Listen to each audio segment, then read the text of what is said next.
नमस्कार। आज हमारे पास जो है वो बड़ा ही मज़ेदार है। कोई मोटी किताब नहीं, कोई लंबी चौड़ी रिपोर्ट भी नहीं, बस एक पन्ना। जी हाँ, 1976 की एक पुरानी सी मैगज़ीन का एक अकेला पीला पड़ता हुआ पन्ना। और आज हम यही देखने वाले हैं कि क्या हम सिर्फ इस एक पन्ने से एक पूरे दौर की कहानी, एक समाज की सोच और कला की दुनिया की धड़कन को पकड़ सकते हैं। ये अपने आप में एक बहुत दिलचस्प चैलेंज है। बिल्कुल। तो ये पन्ना नटर रंग नाम की एक पत्रिका से है जो भारतीय रंगमंच पर केंद्रित थी। इस पर एक नाटक का शीर्षक है एक और द्रोणाचार्य और लेखक है शंकर शेष। तो चलिए एक जासूस की तरह इस एक पन्ने पर मौजूद सुरागों को जोड़ते हैं और देखते हैं कि ये हमें कहाँ ले जाता है। जरूर। तो सबसे पहले बात करते हैं उस चीज की जो सीधे ध्यान खींचती है। इसका शीर्षक एक और द्रोणाचार्य। ये नाम सुनते ही दिमाग में तो सीधा महाभारत का पूरा सीन घूमने लगता है। गुरु द्रोण, उनके शिष्य अर्जुन, एकलव्य, वो सब। बिल्कुल। और लेखक ने जानबूझकर यही नाम चुना है। ये एक झटके में हमें एक जानी पहचानी दुनिया में ले जाता है।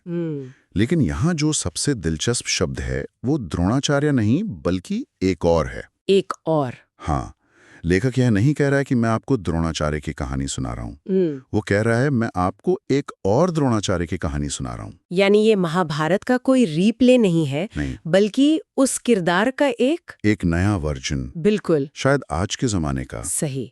सोचिए, द्रोणाचार्य कौन थे? वो ज्ञान के शिखर पर थे, उस युग के सबसे बड़े गुरु।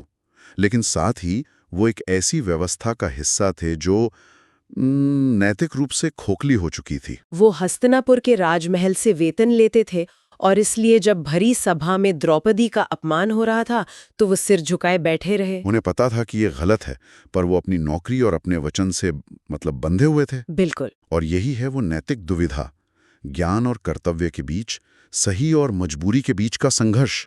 तो क्या वो किसी समकालीन व्यक्ति की बात कर रहे हैं?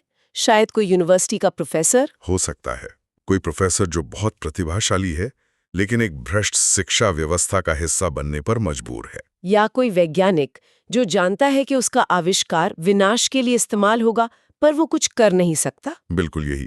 यह शीर्षक पौराणिक कथा को एक हथियार की तरह इस्तेमाल करता है। यह उस दौर के हर उस बुद्धिजीवी, हर उस शिक्षक पर एक टिप्पणी है जो एक सड़ी गली व्यवस्था में फंसा हुआ है। यह शीर्षक सिर्फ एक नाम नहीं है, यह नाटक का पूरा सार है। ये एक सवाल है जो आज भी उतना ही प्रासंगिक है। और ये सवाल, ये दुविधा और भी ज्यादा गहरी हो जाती है जब हम इस पन्ने पर लिखी दूसरी जानकारी देखते हैं। प्रकाशन का वर्ष 1976। ये भारत के इतिहास का कोई आम साल नहीं था। आम तो बिल्कुल नहीं था। 1976 का मतलब है इमरजेंसी का दौर, आपातकाल। हाँ, एक ऐसा समय जब लोकतंत्र को निलंबित कर दिया गया था, प्रेस पर सेंसरशिप थी। और सरकार या व्यवस्था के खिलाफ बोलना खतरे से खाली नहीं था। कलाकारों, लेखकों, पत्रकारों पर बहुत ज्यादा दबाव था। तो उस माहौल में एक और द्रोणाचार्य जैसा शीर्षक लिखना, ये तो सीधे सीधे सत्ता को चुनौती देने जैसा लगता है। बहुत हिम्मत का काम रहा होगा। बहुत ज्यादा। उस दौर में जब सीधी राजनीतिक टिप्पणी करना लगभग असंभव था, हाँ। तब लेखक और कलाकार ऐसे ही प्रतीकों का सहारा ले रहे थे। पौराणिक कथाएं और ऐतिहासिक पात्र उनके लिए कवच की तरह काम करते थे। मतलब आप सीधे प्रधानमंत्री पर उंगली नहीं उठा सकते। हाँ, लेकिन आप एक ऐसे गुरु की कहानी कह सकते हैं जो एक अन्यायी राजा के दरबार में चुप बैठा है, और दर्शक समझ जाते थे कि इशारा किस तरफ है।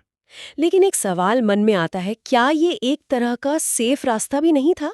क्या पौराणिक पात्रों का इस्तेमाल करना सीधे सीधे राजनीतिक टिप्पणी करने से बचने का एक सुरक्षित तरीका था? ये सवाल बहुत जायज है और उस दौर में इस पर बहुत बहस भी हुई। कुछ लोगों ने इसे पलायनवाद कहा, लेकिन अगर आप गहराई से देखें तो ये तरीका ज्यादा असरदार था। क्यों? क्योंकि ये मुद्दे को किसी एक नेता या एक सरकार तक सीमित नहीं रखता। अच्छा।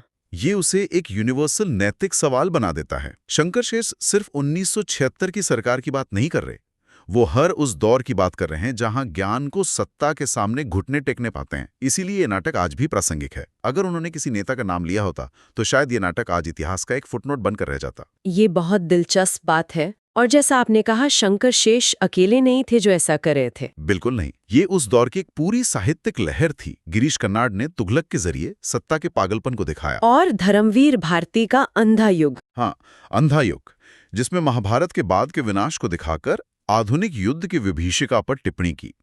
ये लेखकों की एक पूरी पीढ़ी थी जो अतीत के आईने में अपने वर्तमान का चेहरा देख रही थी। शंकर शेष उसी परंपरा का एक अहम हिस्सा थे। तो ये साफ है कि ये नाटक अपने समय का एक बड़ा राजनीतिक बयान था। पर मुझे ये भी बहुत दिलचस्प लग रहा है कि ये छपा कहाँ। ये किसी आम बाजार में बिकने वाली किताब में नहीं है, बल्कि नटरंग नाम की एक पत्रिका में है। और इसके नाम के नीचे लिखा है भारतीय रंगमंच का त्रैमासिक। ये त्रैमासिक या क्वार्टरली होना क्या बताता है? ये बहुत कुछ बताता है। एक त्रैमासिक पत्रिका जो साल में सिर्फ 4 बार आती है, वो रोज बिकने वाले अखबार की तरह नहीं होती। उसे हड़बड़ी में रहने की कोई मजबूरी नहीं होती। इसका मतलब है कि ये पत्रिका ब्रेकिंग न्यूज के लिए नहीं थी, बल्कि गंभीर, गहरे और बौद्धिक विमर्श के लिए थी। यानी इसका पाठक वर्ग भी एक खास तरह का रहा होगा। निश्चित रूप से। इसे आम लोग नहीं पढ़ते थे। इसे पढ़ते थे रंगमंच के कलाकार, निर्देशक, नाटककार, आलोचक और वो गंभीर दर्शक जो थिएटर को सिर्फ मनोरंजन नहीं बल्कि एक कला के रूप में समझते थे। तो नटरंग जैसे मंच पर किसी नाटक का छपना एक तरह से उस नाटक पर अकादमिक और कलात्मक मोहर लगाने जैसा था। यह कहने जैसा था कि ध्यान दीजिए, ये एक महत्वपूर्ण कृति है। और इसका लोगो भी देखिए, ये कोई साधारण कंप्यूटर फॉन्ट नहीं है। देवनागरी में नटरंग जिस तरह से लिखा है, उसमें एक पारंपरिक लोक कला वाली बात है ना? बिल्कुल, ऐसा लगता है हाथ से बनाया गया हो। और यही इस पत्रिका की आत्मा थी। वो लोगो ही एक घोषणा पत्र जैसा है। उसकी शैली बताती है कि यह पत्रिका भारतीय रंगमंच की बात कर रही थी, किसी पश्चिमी रंगमंच की नकल नहीं। वो अपनी जड़ों से जुड़ी हुई थी। एक तरह का सांस्कृतिक आत्मविश्वास दिखाता है। तो इस जैसे मंच पर एक और द्रोणाचार्य का छपना उसे एक तरह की सांस्कृतिक प्रामाणिकता देता है। सही पकड़ा आपने। ये सिर्फ एक नाटक नहीं रह जाता, ये एक सांस्कृतिक आंदोलन का हिस्सा बन जाता है। ये बताता है कि ये कृति अपने समय के सबसे गंभीर कलात्मक विमर्श के केंद्र में थी। और कमाल की बात यह है कि हम और आप आज इस पर बात ही इसलिए कर पा रहे हैं क्योंकि ये पन्ना हमारे सामने है। और पन्ने के नीचे एक छोटा सा नोट है, डाउनलोडेड फ्रॉम natrang.org ऑन 2 अप्रैल 2017। यानी 1976 का एक कागज का पन्ना आज हमारी स्क्रीन पर है। ये हमें कहानी के एक बिल्कुल नए पहलू पर ले आता है। हाँ, ये आज के दौर का सबसे जरूरी पहलू है। इसे हम डिजिटल आर्काइविंग या डिजिटल संरक्षण कहते हैं। सोचिए, 1976 में छपी नटरंग की खास पत्रिका आज असम में कितनों के पास होगी? शायद कुछ बड़ी लाइब्रेरियों में या कुछ गिने चुने संग्रहकर्ताओं के पास। समय के साथ कागज खराब हो जाता है, चीजें खो जाती हैं। और अगर नटरंग प्रतिष्ठान जैसी संस्थाओं ने इसे डिजिटाइज करने का काम ना किया होता, तो शंकर शेष का ये काम और इस पर हमारी ये पूरी बातचीत शायद होती ही नहीं। बिल्कुल, ये काम शायद कुछ लाइब्रेरियों की धूल में ही खो जाता। और ये सिर्फ एक दस्तावेज को स्कैन करके इंटरनेट पर डालना नहीं है। ये हमारी सांस्कृतिक विरासत को, हमारे इतिहास को भविष्य की पीढ़ियों के लिए जिंदा रखने की कोशिश है। ज्ञान का लोकतंत्रीकरण एक तरह से। हाँ, बिल्कुल यही शब्द है। अब दुनिया के किसी भी कोने में बैठा कोई भी छात्र या शोधकर्ता बस एक क्लिक से भारतीय रंगमंच के इस सुनहरे दौर तक पहुंच सकता है। यह तकनीक अतीत और भविष्य के बीच एक पुल बना रही है। अच्छा, इस पन्ने पर एक और चीज है जिस पर अब तक हमारी नजर उस तरह से नहीं गई। शीर्षक के ठीक बगल में एक अजीब सी कलाकृति है। कुछ नारंगी और कुछ गहरे नीले रंग की मोटी पतली लकीरें। कोई पहचानी हुई शक्ल तो है नहीं। ये सिर्फ सजावट के लिए है या इसका भी कोई गहरा मतलब है? ये सिर्फ सजावट तो कतई नहीं है। 70 का दशक भारत में सिर्फ साहित्य ही नहीं, कला में भी प्रयोगों का दौर था। चित्रकला में एब्स्ट्रैक्ट आर्ट यानी अमूर्त कला का जोर था, जहां कलाकार किसी चीज को हूबहू बनाने के बजाय अपने भावों को रंगों और लकीरों के जरिए व्यक्त करते थे। बिल्कुल, ये कलाकृति उसी आधुनिकतावादी शैली का एक बेहतरीन उदाहरण है। तो ये एक तरह का विजुअल सिग्नल है, जैसे पाठक को पहले ही बता दिया जा रहा हो कि सावधान, जो आप पढ़ने या देखने वाले हैं वो सीधा साधा पारंपरिक नहीं होने वाला है। एकदम सही। ये कलाकृति नाटक का माहौल सेट कर देती है। ये कहती है कि जिस तरह ये पेंटिंग यथार्थवादी नहीं है, उसी तरह ये नाटक भी महाभारत की कहानी का कोई सीधा सरल रूपांतरण नहीं होगा। ये एक प्रयोगात्मक, आधुनिक और जटिल प्रस्तुति होने वाली है। और इसके रंगों को देखिए, एक तरफ चमकीला, ऊर्जा से भरा नारंगी और दूसरी तरफ गहरा, गंभीर नीला। ये दोनों रंग एक दूसरे से टकरा रहे हैं, एक तनाव पैदा कर रहे हैं। ठीक उसी ही तनाव की तरह जो नाटक के नायक द्रोणाचार्य के मन में चल रहा होगा, सही और गलत के बीच का, नैतिकता और मजबूरी के बीच का तनाव। क्या बात है। बिल्कुल, ये कलाकृति, ये शीर्षक, ये प्रकाशन का वर्ष, ये सब मिलकर एक बहुत शक्तिशाली पहली छाप छोड़ते हैं। ये सब एक ही कहानी कर रहे हैं। तो देखिए कहाँ से शुरू किया था हमने, एक अकेले पुराने से दिखने वाले पन्ने से, और अब हमारे पास क्या है?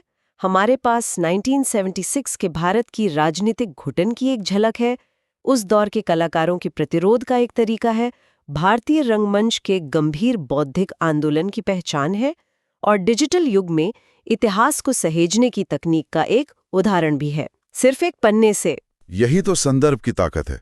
कोई भी जानकारी, चाहे वो एक शब्द हो, एक तारीख हो या एक लोगो, वो अकेली नहीं होती। उसके पीछे एक पूरा इतिहास, एक पूरी दुनिया छिपी होती है। ये पन्ना सिर्फ एक नाटक का शीर्षक नहीं है, ये 1970s के दशक की भारतीय कलात्मक चेतना का एक कीमती दस्तावेज है। हर हिस्सा एक बड़ी पहेली का एक छोटा लेकिन जरूरी टुकड़ा है। संवाद कैसे हैं, कहानी कैसे आगे बढ़ती है, उसका अंत क्या होता है, ये सब तो इस पन्ने से बाहर है। और शायद यही इस स्रोत की सबसे बड़ी खूबसूरती है। इसने हमारी भूख जगा दी है, लेकिन उसे पूरी तरह शांत नहीं किया। इसने हमें सिर्फ नाटक का परिचय दिया है, और ये अपने पीछे एक बहुत अहम सवाल छोड़ जाता है। तो आखिर में सवाल यही बचता है कि एक और द्रोणाचार्य जैसे और कितने जरूरी नाटक, कितनी महत्वपूर्ण कविताएं और कहानियां हैं जो ऐसी ही पुरानी भूली बिसरी पत्रिकाओं के पन्नों में बंद हैं और बस इंतजार कर रहे हैं कि कोई नई पीढ़ी का पाठक या कलाकार उन्हें फिर से खोज निकाले और आज के मंच पर, आज के संदर्भ में फिर से जिंदा कर दे।